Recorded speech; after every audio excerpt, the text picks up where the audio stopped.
Seja bem-vindo a mais um episódio da série especial A Criatividade Está Viva ou Morta. Eu sou o Vitor Caduoca, repórter do Propmark, e hoje estou com Luciana Raguiara, fundadora e diretora criativa da Nation, que será júri da categoria de Direct do festival D&D, que será realizado de 16 a 20 de maio em Londres. Tudo bem, Luciana? Tudo bom e você, Vitor? Super prazer de estar aqui para esse podcast. Sempre nervosa antes de um podcast, de uma palestra, mas faz parte. A gente ainda nunca vai se acostumar com isso. Faz parte, mas o importante é a conversa que vai desenrolar a partir daqui. Sim, claro. Eu queria te perguntar o que você acha da campanha do festival A Criatividade Está Viva ou Morta. Você acha que essa provocação por mercado está válida? Como que está essa discussão hoje em dia?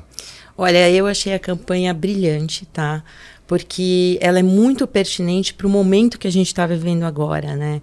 Então, assim, a gente vê as pessoas, todo mundo tecendo, especulando sobre tendências, o que vai ser, o que não vai ser da publicidade. A publicidade morreu, a criatividade morreu, as pessoas scrollando,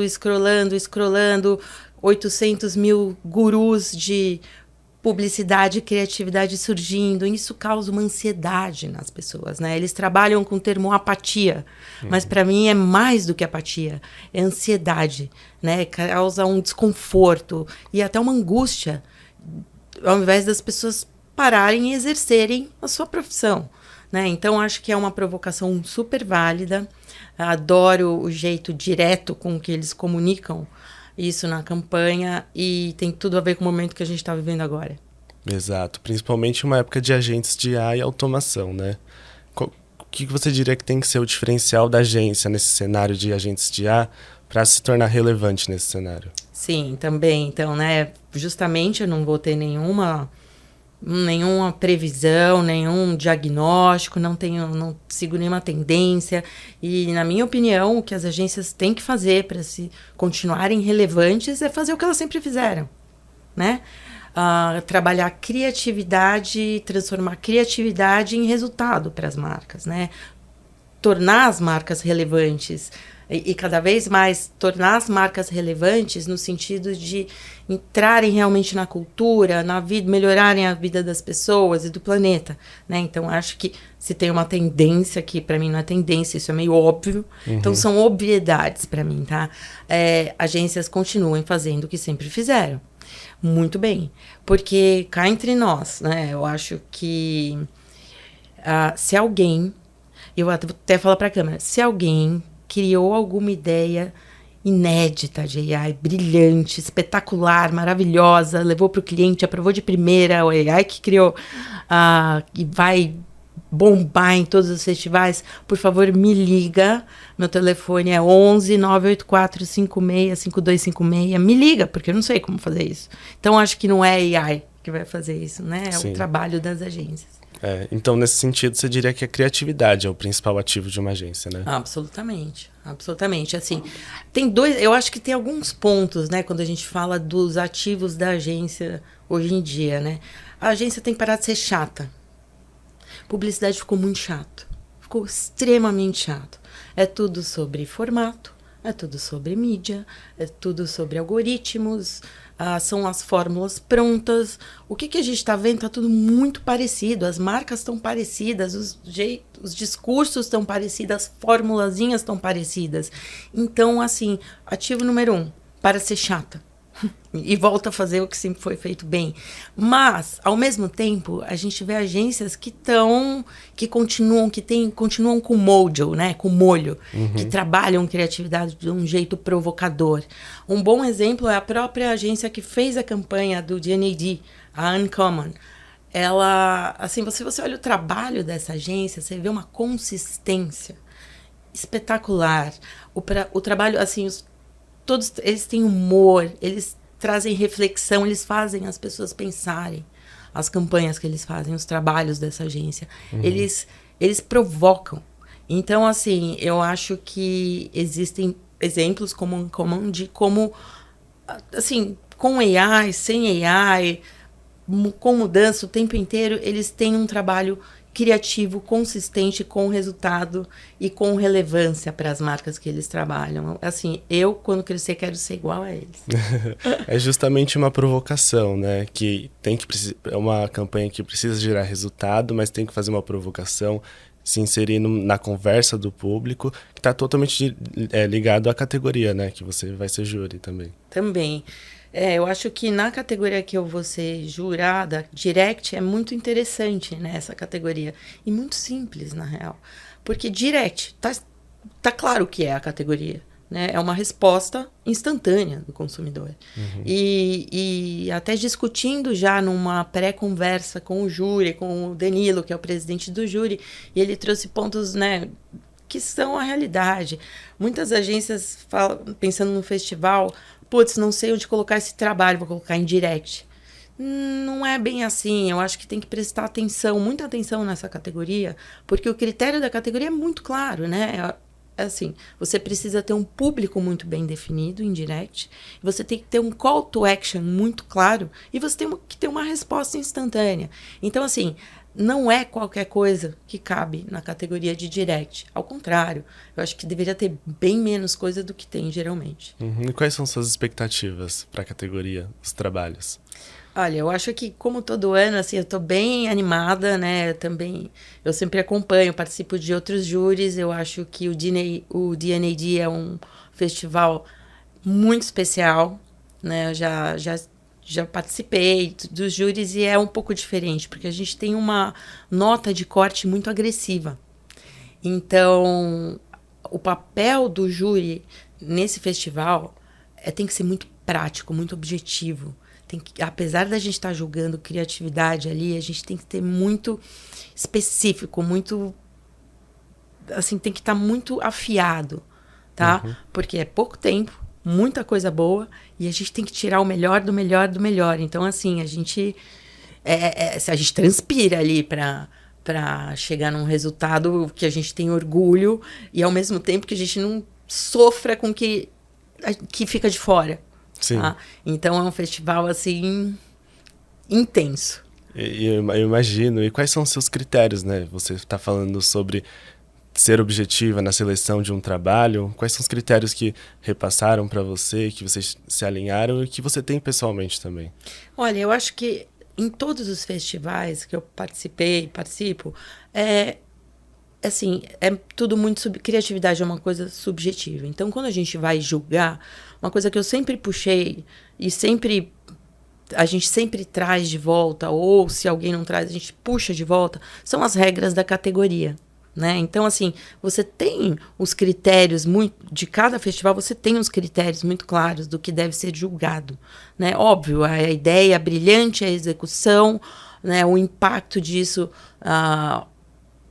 para o público, e eu ainda enxergo também o impacto, para mim um critério pessoal é o impacto na cultura, na sociedade, no planeta, tá? Então esse é um critério pessoal para eu saber se esse trabalho é realmente relevante. Então a gente tem as regras da categoria, né, em direct, falando especificamente da categoria, que é um público muito bem definido, né, um call to action claro e o resultado simples, regra simples, mas para mim também eu vou avaliar qual é o impacto de relevância da marca num mundo com tantas marcas iguais e com tantos discursos iguais, tá? Uhum. Então, qual é o impacto que essa marca está construindo para o mundo, para as pessoas, para o público dela, para o planeta, né? Hoje em dia, acho que tem um viés aí que é muito importante, que a gente tem que começar a olhar com profundidade também como essa marca está construindo, o que ela está construindo de relevância para as pessoas e para o planeta. Uhum. Você comentou que já foi júri em outras categorias, né? No próprio Dindy. Você pode contar um pouquinho sobre isso? Sim. Sim. Eu fui jurada na época era digital. Acho que faz tempo, foi 2013, no DNAD. E a minha experiência foi incrível, porque é um júri não são muitas pessoas e é muito intenso. É um júri que é um festival muito cuidadoso com as pessoas, sempre foi, né? Então, por exemplo, no meu júri tinham japoneses que não falavam inglês, então tinha um intérprete, tá? São poucos os festivais que trazem isso, então é um júri muito interessante, eu acho que tem ele é absolutamente britânico, então tem essa característica que eu pessoalmente adoro, porque eu adoro a linha de pensamento deles, e é uma experiência assim, você sai de um júri desse como se você tivesse feito um MBA em alta velocidade. E é a sua primeira vez nessa categoria? Em direct, sim. Legal. Eu queria puxar uma pergunta aqui para a Nation. Quais são os principais desafios à frente da agência? Tá. Bom, a gente está aqui falando, né, da campanha do DNAD, que é justamente bom parar de arrumar desculpas e parar de reclamar e voltar a fazer criatividade. Então, ao invés de desafios, eu encaro desafios, vou mudar a palavrinha para oportunidades, né? Que eu acho que é mais interessante, até pelo, né, olhando todo esse movimento que a gente está passando hoje. Desafio para uma agência boutique independente são milhões, né? Mas vamos olhar com um foco de oportunidade. Eu acho que justamente por ser uma agência pequena, aqui tem menos de um ano, a grande oportunidade aqui é poder se reinventar constantemente, né? Então, assim, não tem dor. Não deu certo, muda. Então, a gente tem uma liberdade muito grande para testar modelos, mudar. São tantas mudanças em um ano que não dá tempo nem de comunicar todas as mudanças. E tem uma coisa que é uma oportunidade, que eu estou vendo isso agora, eu já estou testando e vendo que é uma oportunidade que está dando certo, que é trabalhar colaborativamente, tá? Então, imagina assim, eu sou uma agência pequena, né? A Nation é uma agência boutique pequena, mas que eu monto núcleos conforme a demanda, conforme o cliente, conforme o trabalho. E para isso eu trago pessoas e até outras agências que têm uma especialização e que me complementam. E isso é muito legal. Por quê?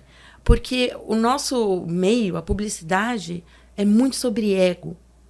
E então o mercado tem uma resistência muito grande de trabalhar colaborativamente. E é uma bobagem. Porque assim, se eu quero ter uma empresa bem-sucedida, se eu quero fazer um trabalho relevante, eu preciso ter pessoas ao meu lado que são melhores que eu. Né? Então, e esse é um pensamento, às vezes, que as pessoas têm o ego ali. Não vou trazer ninguém melhor que eu, porque eu, né? My precious. Enfim, e eu estou testando e estou vendo que cada vez mais esse jeito de trabalhar é muito promissor.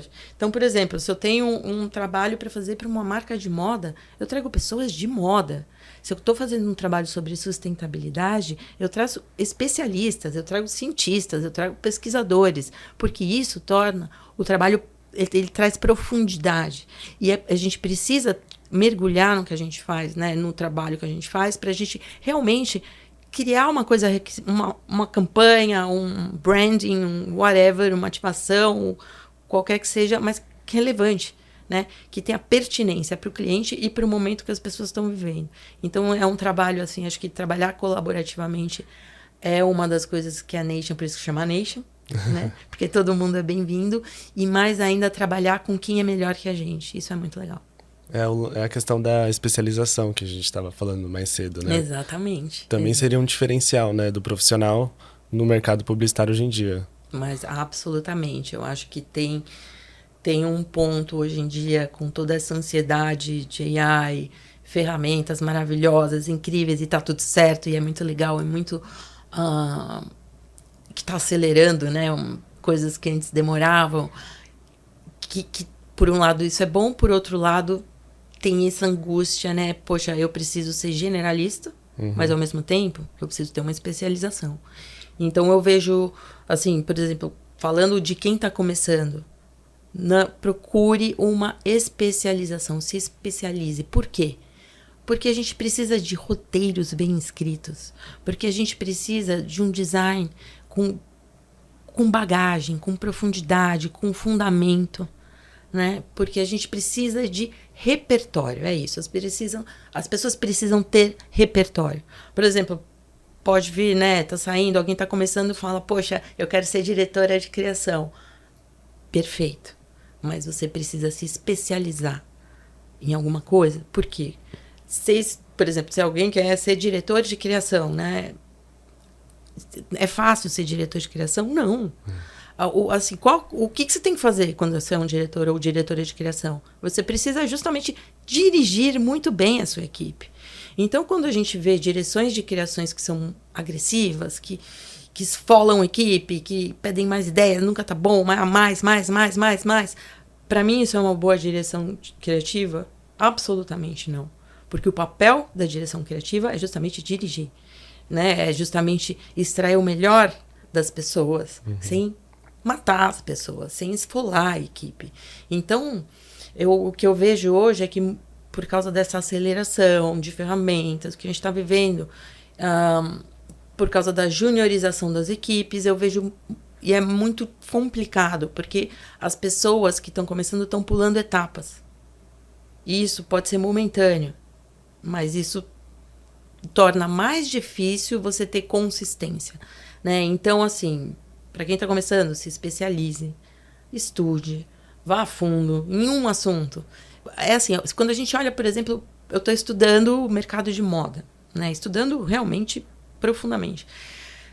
É a mesma coisa que publicidade, eu acho que é mais complicado, né? Acho que tem mais vertentes ainda do que publicidade, tá? Estou falando do mercado criativo da moda, porque também tem todo o mercado administrativo, de marketing, etc, etc. Estou falando, para você chegar a ser um diretor criativo de uma maison, você tem que saber costurar, você tem que saber fazer molde, você tem que saber desenhar. Não é só o croquis, aquele desenho lindo que a gente vê, não sai magicamente e vira uma roupa. Tem todo um caminho a ser perseguido. E eu acho que é isso. Se coloca também, é um espelho para o que a gente faz em publicidade. Estou falando, né? Tô falando da minha área, tá? Que é a parte de criação. Mas isso é um espelho. Você precisa ter técnica, você precisa saber como fazer, como aquela ideia vai sair do papel, como aquela ideia fica em pé. E mais ainda, como essa ideia é pertinente para o problema que você tem que resolver, para a marca com que você está trabalhando. Então, assim, eu vejo muito criativo saindo com as pranchas de ideias de festival. Deve se perguntar como é que põe isso de pé. Não sabe. Então, assim, precisa estudar a técnica, precisa sabe, estudar o detalhe. Isso é muito importante. Você falou sobre automação, né? E aí eu queria perguntar na Nation, com a IA, como que vocês fazem esse balanceamento entre utilizar a IA talvez como só uma ferramenta que vai dar um suporte para sua criatividade, ou ela realmente entra pro craft? Como funciona lá? Entra para tudo, tá? Então, assim, eu acho que um grande acelerador, inclusive das agências que estão surgindo, são as ferramentas que a gente tem. Então, a gente tem as mesmas ferramentas que qualquer agência tem, né? Justamente, a diferença é como a gente usa e como os outros usam, whatever. Mas na Nation, por exemplo, a gente usa AI. O AI está no dia a dia, a gente respira AI hoje em dia, não tem o que falar. E a gente usa, sim, em todos os pontos do nosso trabalho. É um acelerador, é uma ferramenta. Mas é isso que eu falei, né? Para a gente ter o craft, a Nation é baseada em craft, né? Que é o cuidado em todos os pontos, em tudo que a gente faz. Desde ouvir um briefing até acompanhar o resultado final da campanha. Então, assim, a gente usa em todos os pontos. Mas o pensamento é o que eu falei antes. Se alguém tiver criou alguma coisa espetacular mágica que o AI trouxe, me fala. O AI, para mim, é muito bom em vários, né, na infraestrutura, na aceleração e como ajuda para a execução, tá? Mas nada substitui a profundidade. O olhar de design, o craft de texto. Desculpa, é o que eu falei, eu nunca consegui que a AI me escrevesse um roteiro bom. Eu tentei, mas não rolou. Nunca saiu bom. Entendeu? Então é isso, acho que é uma ferramenta, acho que está evoluindo. Daqui a pouco, né, a gente está vendo aí coisas bizarras vindo, mas precisa, eu acho que assim, o repertório é o que vai alimentar a ferramenta. É o diferencial, né? Sim. Você falou sobre resultados também, e aí está conectado diretamente com a categoria. Eu queria saber de você como que você enxerga o papel dessa categoria? De direct. Isso. Então, eu acho que quando você realmente prova que a campanha é bem sucedida, né? Quando você tem uma resposta do consumidor, do seu público. com quem você está falando. Então, assim, ela é fácil assim, é uma categoria onde resultados são fundamentais. Porque, assim, tem muitas categorias que a gente olha, a gente assiste um case e tem lá o resultado. Earned media, blá, blá, blá. Ai, que coisa chata. Não, a gente quer ver a ideia, se é boa ou não é. Né? Então, algumas categorias, os resultados vêm para encher linguiça. Em direct, não. O resultado faz parte da ideia, né? Faz parte, é o outcome da ideia. É o que a gente realmente tem que ver se é a prova de que a ideia deu certo ou não. Uhum. Para você, qual que é a importância de premiações no mundo da publicidade? As premiações são... isso é um assunto muito delicado, né? Tem gente que fala, odeio o prêmio. Mas é importante, faz parte da nossa indústria, é fundamental para a nossa indústria a gente ter né, o North Star de criativo, a gente ser inspirado um tempo inteiro. A nossa inspiração, né, vem do dia a dia, de olhar para fora da publicidade, mas é fundamental para a gente ver e comparar o que as outras marcas, outras agências e outras pessoas estão fazendo. Então, assim, é sempre assim, eu considero os resultados de festivais é sempre a Bíblia, né? É sempre onde eu vou pesquisar, onde as pessoas... Quem está começando tem que olhar, olha os trabalhos bons que foram feitos, entendeu? Estude, veja pensamento. E aí volta a questão do repertório que você falou, né? Sim, também. Então, essa é uma das coisas que as pessoas têm que fazer. Né? Então, estudar, porque é ali que a gente olha para onde o mundo criativo está indo, né? Uhum. E o que você acha que um trabalho tem que ter para conseguir um lápis? Olha, para conseguir um lápis tem que ter uma ideia... Assim, a ideia por si só tem que ser surpreendente, provocativa, né? Porque a gente está falando de um festival britânico, então acho que a gente gosta de ver provocações, né? Que tragam reflexões e que tragam um impacto real na vida das pessoas e no planeta. E eu ia perguntar sobre critério de julgamento, mas você já falou. E o que você diria para um jovem que está entrando no mercado publicitário? O que ele deve fazer? Quais são os primeiros passos? O que ele deve pensar a longo prazo também? Olha, eu vou contar uma história assim, né? Eu queria ser bióloga, mas eu não tinha a menor jeito, nem para biológicas, muito menos para exatas. Por quê? Eu era uma pessoa uma criança que gostava de pintar, de desenhar, de ficar olhando, comendo mosca, entendeu? Uma mente que era totalmente de humanas. Então, assim, primeira coisa, acha o que você gosta, entendeu? E desenvolva o que você gosta. Né? Quando você trabalha com criatividade, você trabalha com emoções. E as suas emoções são muito importantes. Então, assim, acha aí um caminho. O que você gosta? Se aprofunde. Poxa, você gosta de pintar, você gosta de fotografar, sabe? Sai um pouco antes. Primeiro acha o que você ama. Tá? Isso pode mudar, vai mudar. Até porque o que eu falei, né? Por exemplo, quando você olha a carreira de quem trabalha com moda ou a carreira de um publicitário, é isso. Você aprende ali desenhando, para depois aprender a fazer o molde, para depois aprender a cortar, para depois aprender a costurar, entendeu? Então, tem todo um processo. E a mesma coisa na publicidade, que é se especialize em alguma coisa. Porque você vai precisar dessa especialização e depois de outra, e depois de outra, e depois de outra, para alcançar o que você quer. Então, é muito, muito, muito importante quem está começando ter profundidade. Não pular, assim, o mercado está fazendo com que você pule etapas. Né? As pessoas estão pulando etapas, mas não perde o fio da meada, entendeu? Se aprofunde, estude a base do design, escreva roteiros como ninguém, entendeu? Não faz o chat GPT escrever para você, dá para ver quando entendeu? Então, assim, estude, se aprofunde não só na sua especialização, mas como também quando você for trabalhar em um briefing com um cliente, com uma marca, com um desafio, se aprofunde no que você precisa fazer. Queria que você contasse um pouco sobre sua carreira e como que você chegou até aqui. Bom, como eu te falei, eu queria ser bióloga, né? No começo, mas não tinha a menor vocação para isso, apesar de continuar adorando e estudando isso. Eu comecei como redatora, comecei como uma redatora offline, na época que eu comecei, que faz muito tempo, mas eu não vou falar quando, porque senão entrega a idade. Não tinha ainda o digital, já entreguei. Então, no começo dos anos 2000, eu fui para o digital, e o digital não era longe de ser o que é hoje. Era uma linguagem muito mais do que uma mídia, do que o formatos, do que essa coisa chata que eu falei que é hoje. Não estou reclamando um pouco, mas enfim, mudou, né? Hoje é uma mídia e tudo bem, a gente acha criatividade de jeitos de fazer em outros lugares, mas enfim. E foi muito legal, porque foi uma época de experimentação com o digital, muito livre, muito mais artística, muito mais disruptiva é uma palavra cansada, tá? Mas era muito mais de experimentação mesmo, muito mais louca. Eu trabalhei, assim, uma coisa que não é normal, né? Eu não trabalhei em tantas agências assim.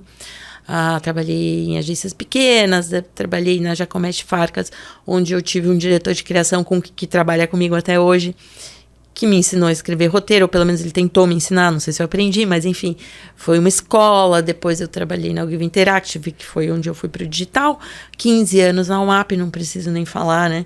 A UMAP é o melhor lugar do mundo, continua até hoje. Tive a sorte de trabalhar com Marcelo Serpa, então assim, só isso, não preciso, desculpa gente, mas vocês perderam o bonde aí, judiação, mas assim, estudem Marcelo Serpa. Então foi um período incrível, são 15 anos, criei minha filha trabalhando na UMAP, enfim. Depois eu saí, fui para a Suno, que foi uma experiência completamente diferente, muito legal, que eu saí de um lugar que era uma coisa super confortável e aprendi coisas em tempo, assim, um tempo muito curto, muita coisa. Depois eu fui para a Media Monks, onde foi uma experiência também absolutamente diferente, que eu construí uma agência quase, junto com o Caio D'Amato, quase do zero no Brasil, e depois foram várias agências também dentro de um tempo, e tive uma experiência global muito interessante, que foi muito legal para trabalhar de um jeito completamente diferente, onde também eu aprendi a trabalhar desse jeito colaborativo, de um jeito muito especial. Então foi uma experiência bacanérrima, e aí, depois disso, eu cansei do mundo corporativo. Cansei mesmo, assim, porque o que eu gosto mesmo é de, justamente, pôr a mão na massa, né? Ficar na cozinha. Então, eu resolvi abrir a Nation, que é uma boutique onde eu tô mais próxima e eu tô criando e eu tô fazendo o que eu realmente amo fazer. Legal. E você, como diretora criativa, você falou de repertório. Eu queria saber como que você traz o seu repertório, como que você consegue mais repertório. Como que funciona isso para você no seu dia a dia? Tá. Repertório, quando a gente fala de repertório, também tem a vivência, né? Tem a experiência, enfim. Mas é isso, entendeu? Eu tive as melhores pessoas que me ensinaram coisas que eu levo para a vida, como escrever um roteiro, como montar uma ideia, como saber a edição, o tempo certo de um filme, enfim, é o craft, né? Mas é uma coisa que a gente nunca pode parar de estudar. Então é isso, entendeu? Por exemplo, agora, assim, eu tô entrando no mundo da moda. Eu tenho que saber tudo do mundo da moda para saber poder falar com o mundo da moda. Eu não vou saber tudo do mundo da moda. Então, o que eu faço? Eu vou trazer as melhores pessoas do mundo da moda, certo? Então, assim, eu acho que esse repertório nunca é o suficiente, mas também não pode ter aquela angústia do perfeccionismo, né? Porque senão a gente também se perde. Então, sai fazendo e vamos consertando no trajeto. O repertório é isso. Então, eu continuo estudando, eu continuo me atualizando. Não pode parar, né? Porque a gente trabalha com criatividade. Então, assim, isso nos alimenta. E não é um fardo, ao contrário. Essa é a parte boa. Essa é a parte legal. Essa parte de você ter que se reinventar a toda hora e todo minuto. Porque a gente trabalha com criatividade. Isso faz parte do nosso trabalho. Então, tem que fazer parte da nossa vida. Certo? Então, é isso. Então, é sempre uma novidade. Todo dia é um papel em branco. Uhum. Papel. Entreguei a idade de novo. Bom, Luciana, é isso. Muito obrigado pela sua participação. E Eu que agradeço, Vitor. Um prazer falar com você. Muito obrigada pelo convite e vamos embora. vamos embora. Obrigado pela sua audiência também.